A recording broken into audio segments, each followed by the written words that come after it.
नमस्कार विद्यार्थी मित्रांनो, मी प्राध्यापक पी.बी. गोळे, मराठा विद्याप्रसारक समाजाचे गुरुवर्य मामासाहेब दांडेकर कला, भगवंतराव वाजे वाणिज्य आणि विज्ञान महाविद्यालय सिन्नर,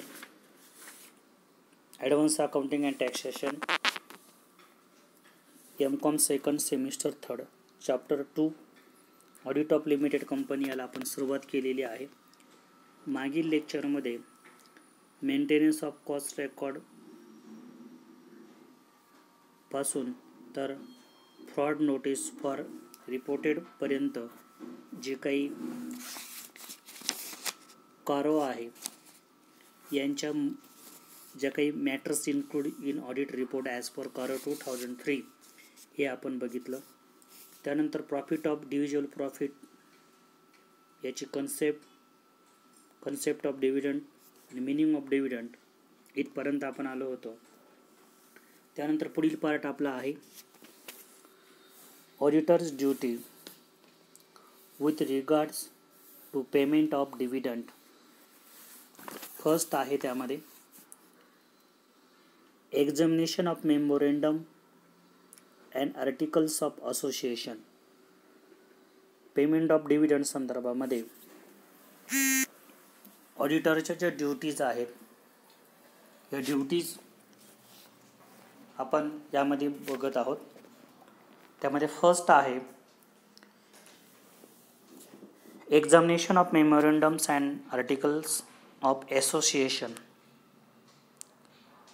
ही should examine memorandum and articles of association of the company to determine the rights of different classes of shareholder to whom dividend has been paid. ज्या लोकांना डिव्हिडंड पेड केला जातो शेअरहोल्डर्स संदर्भामध्ये त्यांना मेमोरेंडम्स अँड आर्टिकल्समध्ये कंपनीने कुठल्या प्रकारचे राईट्स दिलेले आहेत, राईट ऑफ क्लास कुठले आहेत याची माहिती ऑडिटर मिळवत असतो, बघू शकतो. Second, checking of distribution.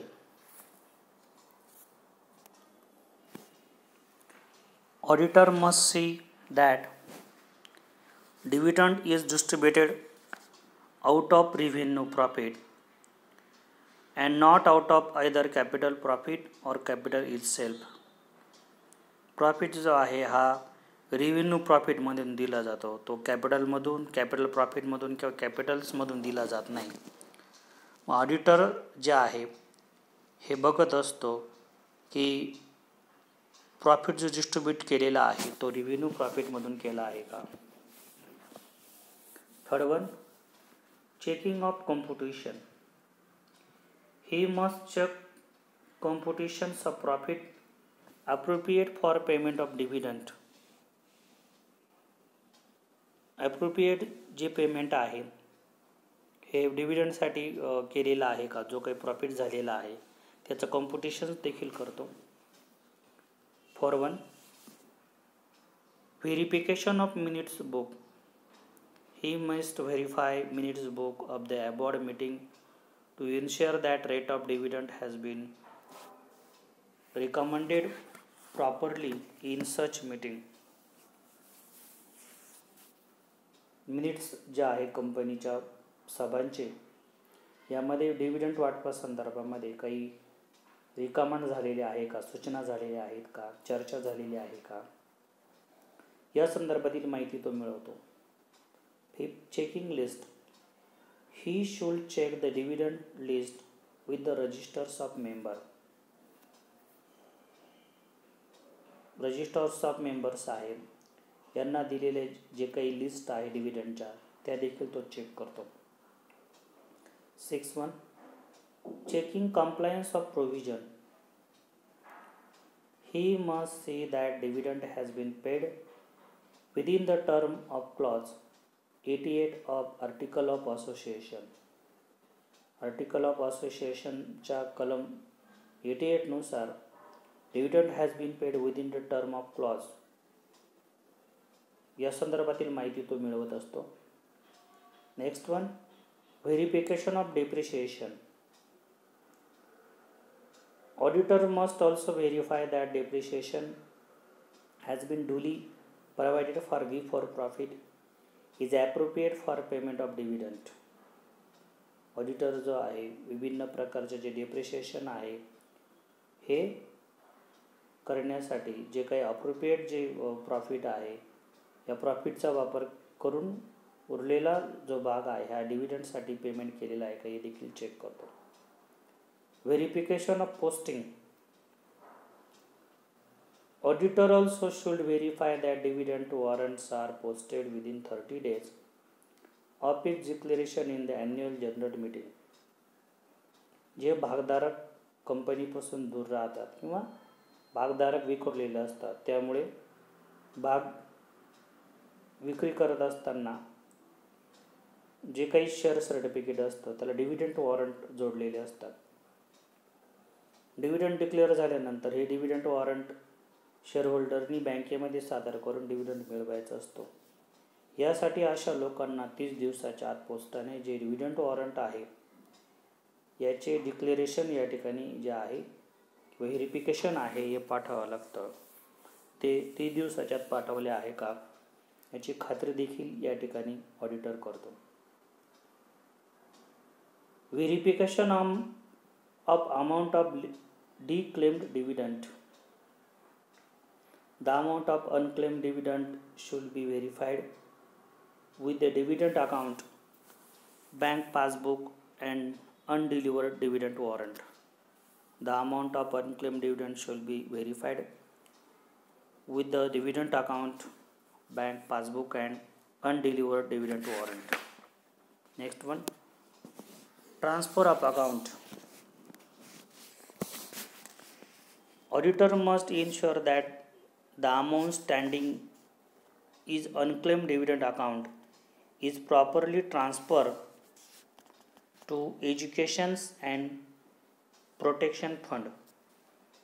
Transfer of account जे आहे auditor must ensure that the amount of standing unclaimed dividend account is properly transferred to investor education and protection fund.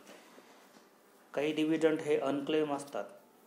ऑडिटरने declare केलेला बोर्ड ऑफ डायरेक्टर जे आहे board of director जे असतात त्यांनी declare केलेलं dividend आणि पेड केलेलं डिव्हिडंड यामध्ये जो डिफरन्स असतो त्याला अनक्लेम डिव्हिडंड म्हणतात. आणि हा अनक्लेम डिव्हिडंड जो आहे हा इन्व्हेस्टरच्या एज्युकेशन अँड प्रोटेक्शन फंड अकाउंटला ट्रान्सफर केला जातो.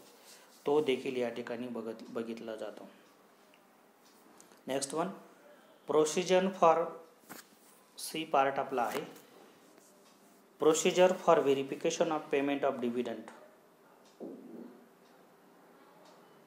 पेमेंट ऑफ डिव्हिडंडची देण्याची प्रोसिजर जी आहे ती कशी चालते त्यामध्ये फर्स्ट प्रोव्हिजन आहे examination of memorandum and articles of association.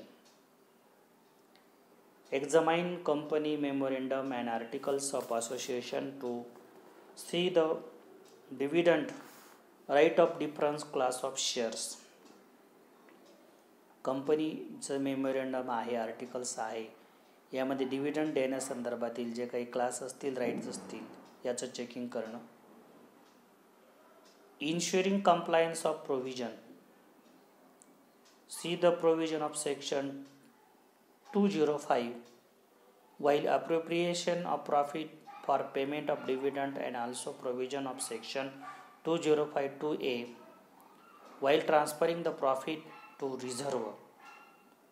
Provision section 205 नुसार ॲप्रोप्रिएट जर प्रॉफिट जर झाला तर before payment of dividend also provision section 2052A transferring the profit of reserve. अनेक प्रकारचे रिझर्वला जो प्रॉफिट आहे हा ट्रान्सफर केला जातो. Inspection of minutes books. Third one, inspection share holder minutes book for verifying the amount of dividend declare and also confirm the amount declared by director of the company. Inspection of शेअरहोल्डर्समध्ये जे काही विभिन्न प्रकारचे minutes असतील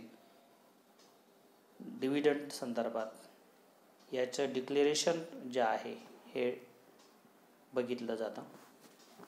next one, 4, test checking of gross amount of dividend payable.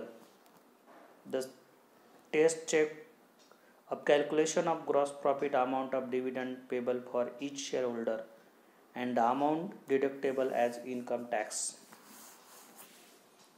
Checking of paid amount. Fifth, check the amount of dividend paid with the dividend warrant surrendered.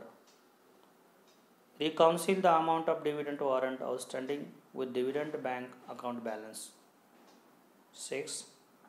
Checking unclaimed dividend. Check dividend if any remained unpaid or unclaimed after 30 days of declaration of the dividend, and such amount is kept in a scheduled bank account within 7 days from the date of expiry of 3rd days. जे काही unclaim dividend आहे किंवा unpaid dividend आहे यांची जी amount आहे ही declaration झाल्यापासून 30 दिवसाच्या आत जे शेड्यूल बँक आहे यामध्ये ठेवले जातात. Within 7 day the date of expiry of the 30 days. 30 दिवस संपायच्या आत 7 दिवस अगोदर ही रक्कम या ठिकाणी ठेवली जाते. Transfer of unclaim amount. If in any case money transferred to the unpaid dividend account remain unpaid or unclaimed for a period of 7 years from the date of transfer, shall be transferred to investors, education and appropriate fund established. जी काही unclaim डिव्हिडंडची amount आहे transfer केली जाते. If any case money transfer to the unpaid dividend account remain unpaid or unclaimed for period of 7 years from the date of transfer shall be transferred investor education and production fund establishment. जे dividend unclaim आहे या डिव्हिडंडची amount 7 वर्षानंतर जर त्या ठिकाणी काही claim नाही झाला तर ती इन्व्हेस्टरच्या education and proportion fund establish अकाउंटला ट्रान्सफर केली जाते. नेक्स्ट टॉपिक आहे कन्सेप्ट्स ऑफ डिव्हिजिबल प्रॉफिट. यामध्ये डिव्हिजिबल जो प्रॉफिट आहे या संदर्भातील माहिती आहे. डिव्हिजिबल प्रॉफिट याचा अर्थ आपण बघितला आहे की कंपनीला नफा झाल्यानंतर जो नफा वाटण्यासाठी भागधारकांना वाटण्यासाठी अवेलेबल असतो त्याला पण डिव्हिजिबल प्रॉफिट असं आपण म्हणतो. The portion of profit which can legally be distributed to the shareholder of the company by way of dividend is called a divisible profit. The term divisible profit is not defined in the Company Act, and the Act does not specify what is meant by a profit. Only section 205 of the Act lays down that no dividend can be declared or paid by company except out of current profit or past undistributed profit or both, arrived at after providing for depreciation or money provided by the government for payment of dividend in pursuance of guarantee given by the government. याचं meaning आपण बघूया.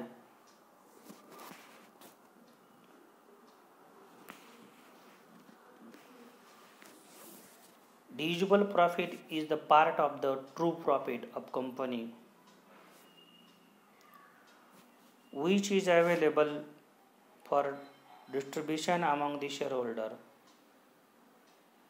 Section 205 of the Indian Companies Act states legal requirements regarding divisible profit and an obligation on the company to provide for depreciation before arising a divisible profit. Divisible profit is the basis upon which a company declare its dividend. A divisible is that part of the divisible profit which is distributed among the shareholders of company. Definition of divisible profit. Common definition आहे. The term divisible profit relates to those profit which can be legally distributed among the shareholder of the company by the way of dividend. Next definition आहे fissure वर्सा black and white publishing company 1901 ची definition आहे. Profits available dividend means net profit after making any reduction which the director can duly make. Thus, all profit cannot be divisible profit. A part of this is set aside for reserve etc. and only the remainder is divisible. Profit may consist of profit arising out of trading as well as from other source. They may be capital profit that may be distributed as dividend under certain situation. Section 205 of the Company Act 1956 नुसार definition. No dividend shall be declared or paid by a company for any financial year except out of profit of the company for that year arrived at after providing for depreciation in accordance with the provision. या तीन ज्या व्याख्या आहे या प्रत्येकाचं जी meaning आहे same आहे की जो काही नफा होतो आहे नफ्यातून सगळ्या प्रकारचे डिक्लेरेशन झाल्यानंतर जो नेट प्रॉफिट उरतो या नेट प्रॉफिटचा जो उपयोग जो आहे हा डिव्हिडंड देण्यासाठी केला जातो त्याला आपण डिव्हिजिबल प्रॉफिट असं आपण म्हणतो. नेक्स्ट जी कन्सेप्ट आहे प्रॉफिट वर्सा डिव्हिजिबल प्रॉफिट ही नेक्स्ट लेक्चरला कव्हर केली जाईल. धन्यवाद.